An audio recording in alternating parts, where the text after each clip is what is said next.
mertua pada menantu maksudnya ada salah satu ayat yang kita harus memahami dalam surat An-Nisa ayat 30. Wa may yaf'al dzalika udwana wa dzulman fasaufa nuslihin nar. Ini salah satu ayat yang dipergunakan untuk kita ingat-ingat sehari-hari. Apa sih artinya?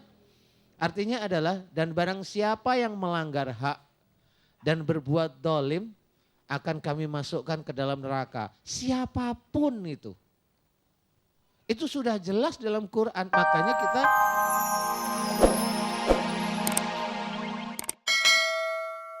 sambil menunggu pemirsa bergabung dengan kami, kita lanjutkan kembali tausiah guru kita Ustadz Danu tentang bakti istri pada mertua.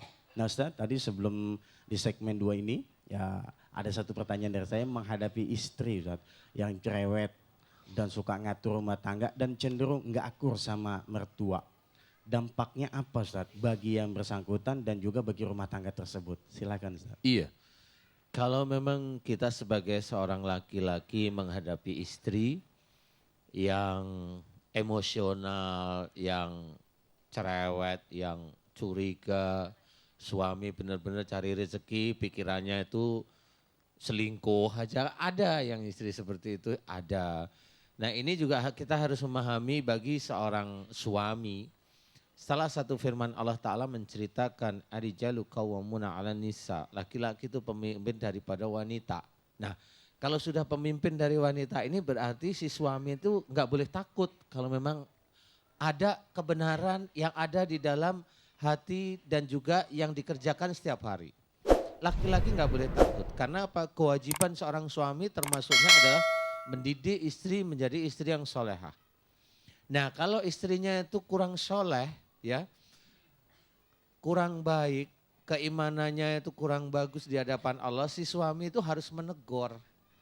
Nah bagi ibu-ibu yang memang itu harus memahami kalau selama ini saya curiga, selama ini saya suudon, selama ini saya selalu berpikir bahwa suamiku selingkuh, ya harus memahami bahwa itu dilarang oleh Allah Ta'ala. Dan sadar bahwa suami ini adalah pemimpin dari kita, pemimpin dari wanita. Nah ini salah satu hal yang kita harus memahami agar keluarga kita itu tenang, saling pengertian, sakinah ya kan.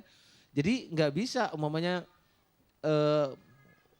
si istri itu saking cantiknya kemudian kurang menghargai suaminya ya nggak boleh. Suami merasa yang cari rezeki kemudian bisa menafkahi istri keluarganya kemudian tidak menghormati istri ya juga nggak boleh, sama-sama nggak boleh. Karena salah satu hal istri pada suami, suami pada istri, istri pada mertua, mertua pada istri, mertua pada menantu maksudnya. Ada salah satu ayat yang kita harus memahami dalam surat An-Nisa ayat 30. Wa may yaf'al dzalika udwana wa dzulman fasaufa nuslihin nar. Ini salah satu ayat yang dipergunakan untuk kita ingat-ingat sehari-hari. Apa sih artinya? Artinya adalah dan barang siapa yang melanggar hak dan berbuat dolim akan kami masukkan ke dalam neraka. Siapapun itu. Itu sudah jelas dalam Quran. Makanya kita sebagai seorang menantu nggak boleh berbuat dolim pada mertua. Nggak usah berbuat dolim, nurut aja. Nanti mertua meninggalkan warisan ke kita kan gitu. Mau kemana lagi?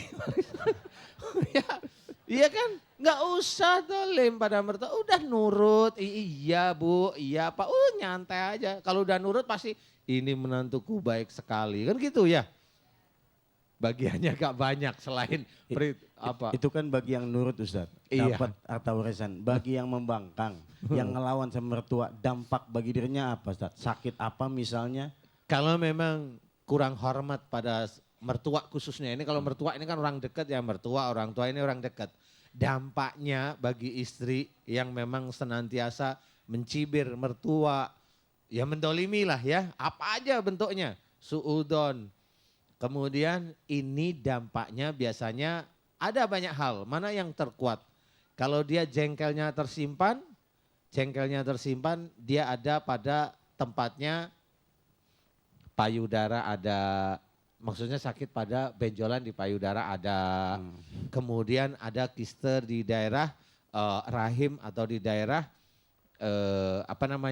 ovarium ada, Kemudian juga ada sakit di perut, juga ada sakit perut nih. Itu yang paling ringan, sakit perut aja. Nah ini sering jengkel kepada mertua. Itu kadang-kadang ada yang penyakit mah ini yang sampai bertahun-tahun bahkan puluhan tahun. Gara-gara ya itu sering jengkel sama orang tua atau mertua. Mudah-mudahan ibu-ibu enggak ya Bu ya. Karena ini temanya kan apa istri apa tadi? Istri, Bakti istri kepada mertua. Jadi kalau memang ibu sering sakit perut, kita evaluasi. Apakah saya sama mertua saya itu jengkel terus? Nah itu harus belajar dari sana. Kalau ya senyum-senyum sendiri, kemudian kembalikan pada Allah, mohon ampun pada Allah Ta'ala, mudah-mudahan sakit perutnya hilang, amin. Ya kan gitu ya. Tuh Bu, yang suka sakit perut, yang monyong mulu sama mertua tuh. Kadang-kadang mertua datang, bapak lu no datang bapak lu gitu. Oh jadi gampang. Iya yang banyak begitu ya benar. Iya, kadang-kadang ada mertua datang buahnya curiga, kalau kagak minjem minta. Bener gak Ustaz? Pengalaman. Bukan pengalaman, pernah ngalamin. Oh pernah ngalamin. Baik, pemirsa yang ada di rumah kami tunggu teleponnya dan kami berikan kesempatan kepada jamaah yang ada di Masjid Anida MNC TV yang mau konsultasi, tanya mau Ustaz Danu tentang apapun silakan tunjuk tangan. Siapa? Oh Bapak, silakan Pak. Mic-nya, Bapak bisa berdiri Pak? Iya. Pak maaf, mic-nya bisa di estafet. Ya, baik. Silakan. Silakan Pak. Assalamualaikum warahmatullahi wabarakatuh. Waalaikumsalam warahmatullahi wabarakatuh. Ustadz Danu yang saya muliakan, terus terang saja saya punya Bapak namanya siapa Pak? Nama saya untuk 3 orang, yaitu Asep, Dadang, dan Solihin. Kalau iya, saya nanya nama Bapak bukan yang 3 tadi. Nama Bapak siapa? Iya Asep, Dadang, Solihin. Oh Solihin. Asep, Dadang, Solihin, jadi untuk 3 orang gitu maksudnya. Gitu. Jadi Bapak namanya Asep Dadang Solihin. Iya. Subhanallah. Nama 3 orang dirangkep jadi satu. Iya. Asep Dadang Solihin. Bisa Asep, bisa Dadang, bisa Solihin. Iya satu lagi Pak. Mudah-mudahan Solihinnya aja Pak. Amin. Silakan Pak Asep, Pak Dadang, Dari Pak Solihin. Kabupaten Bandung Barat, Padalarang, kemudian desanya Kertajaya, dan Masjid Ta'lim Al-Fatah. Sekali lagi, saya berpengalaman diabetes dari tahun 50 tahun, sekarang usia udah 54, jadi 4 tahun gitu. Dulu badan saya sekintal 4 Pak, sekarang agak kurus gitu. Paling-paling 90. Nah yang saya alami sekarang karena udah berobat ke dokter terus, jadi tangan dan kaki itu kesemutan, pegal gitu, mati rasa gitu Pak. Nah itu yang saya alami, kadang-kadang berlebihan makan ya ke rumah sakit lagi lah. Kelebihan makan ke rumah sakit. Iya kalau berlebih-lebihan gitu, keterlaluan, apalagi makan duren.